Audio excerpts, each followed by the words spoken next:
So now exactly, now that we're going and we're talking about shonen, I guess that's perfect. So just to kind of drive my point home, there's I feel like there's arguably the same amount of characters in Hunter x Hunter that there is in Naruto. But I feel like the focus in Hunter x Hunter, I feel like Hunter x Hunter was a lot more focused. I feel like Naruto started out and didn't know what it wanted to be. I think it wanted to be about all the ninja. But Naruto kind of gets the most screen time, and then later on they wanted to hone in on Naruto, and it just made shit a mess. It wasn't. Yeah, that's what I'm saying. I'm saying originally in Naruto, like before Shippuden, I think it was about all the ninja, and then Naruto gets the most screen time, and like they're gonna push his story forward, but they're also gonna push everybody else's story forward. And I think when they got to Shippuden, they're like, all right, fuck all that shit.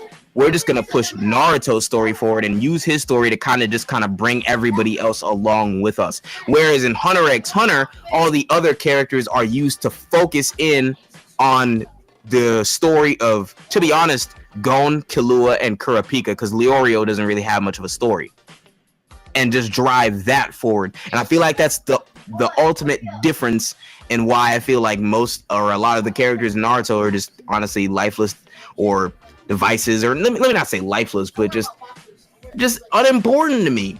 Well, like Naruto I just don't care about them niggas. Naruto was originally, it's inspired off of Hunter. Like there's lots of similarities you can see between Hunter, like Sasuke is Kuya, like and Naruto is Gon. Like they have the same personality types for the most part throughout both shows. I think Naruto from the get-go, I feel like he stopped fighting. He did have a purpose. Like I feel like Naruto the original series had purpose, but I think it was just so much filler that it becomes a lot of noise, and that's why I feel like it fails. Like Hunter's good because I feel like outside of one season, Hunter stays focused. Are you talking about Greed Island? Yeah, Greed Island is the only thing I feel is like kind of fillery, but Hunter feels focused because they don't have the filler. Naruto doesn't. I can even argue Greed Island isn't even filler because Greed Island has its importance, but like the training arc. Yeah, I feel you. I understand. Greed Island that's not necessary. I feel like right. No, I feel you. I feel you. Like it takes, that's the problem with Hunter. Hunter at the beginning takes a while to get to the point. Like it's like get to the point, because when you get to the point, which is the ant arc, and the father and shit, and they start giving the bigger scale of things, that's when shit starts like I feel is like 100% like pinpoint accurate. Like they know what they're doing. But like in the beginning part, you're just like, okay, what's going on here? Naruto, I think it's like it's the same thing. But I think it's harder to notice because they throw so many filler arcs in between the important stuff. So I feel like if they cut the filler out, and they do the same thing in Shippuden. It'd be more focused. Why it's like it's hard to care. Like it's so hard to care about a character when you're watching the main story and then literally out of nowhere they're back at the Leaf Village and they're about to start a different mission. Yeah, but I think Bleach is absolutely horrible at that because bad. Yep. Because Bleach literally, the narrator would tell you, all right, niggas, we gonna go into this fucking filler. Like, they just straight up tell you that, and right in the middle of, like, their Ranka arc. I'll never forgive them for that shit. That was where Bleach, I knew, like, that's when I knew Bleach went downhill. The moment they did that filter, especially, it was the over. Thing, like, the thing that I really hate with Bleach, or not even just Bleach, the thing that I hate with all shonen is, like, it's just so much power of friendship. I hate it. I hate it. Every single shonen is like, we have just enough guys. Hunter has it too. That's a Gon lives near the end part is a whole friendship thing to make Gon live. Like that's unfortunately. Oh yeah, that kind of is. I feel that, but it that's a shonen trope. It serves for bigger. But I mean power of friendship in the sense of like, okay, I'm saying this from like I read 700 chapters of One Piece, and I had to stop because I was like, this is the same fucking thing over again, reskinned. They sail to a new area. There's these guys that are there. There's the big guy who's there. There's just enough of them to take on just enough of the Straw Hat crew and their new member.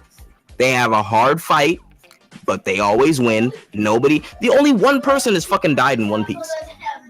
And I guess that's also where I draw my gripes with Neji, because it's like barely anyone died in Naruto. It was like people who had to die, but nobody just died.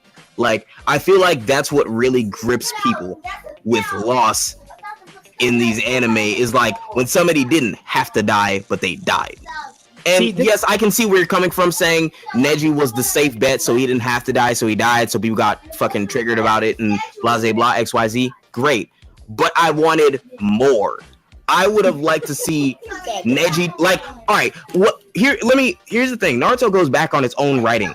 Naruto is always like, in Naruto, they're always like, never open the 8th gate. The 8th gate is the gate of death. If you open the 8th gate, you'll get incredible power, but you'll fucking die.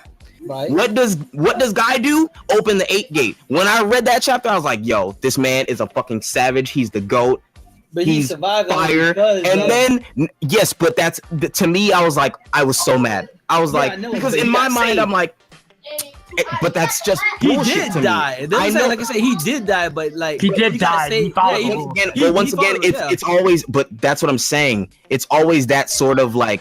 That's why, okay, it's the same thing that I was saying with DBZ. I don't care when Goku dies because they're gonna get the fucking Dragon Balls and bring him back. There's if I could kill you, but know that there was a way to bring you back as long as I try hard enough, then that takes the fucking consequence out of it. To play devil's advocate and be fair on all sides, Hunter has that same issue as well because Hunter does the same thing to Kite. I love that nigga Kite. Jojo knows, he was watching it with me. I was like, yo, this nigga is upset. Yeah, no, he's not, because they killed him off and they revived him. So they did the exact same thing. No, they didn't. Let me tell you, he died and they reincarnated him as a girl. Like, that's all they did. What are you talking about? They reincarnated him as a girl. The girl at the end is Kite. Wait, which girl? Yeah, that's Kite. Which girl? What are you talking about? The girl that the with the red hair with the red hair. That's Kite reincarnated. The girl with the red hair. What are you talking about? There's a girl. I got you. Hold up. Yeah, there's a girl. What happens is there's a whole like mini segment between the final arc where the koala is telling his story about why he did the things they did. That was one of the ants, and he was like, I did these things because I just felt like from nature I was supposed to.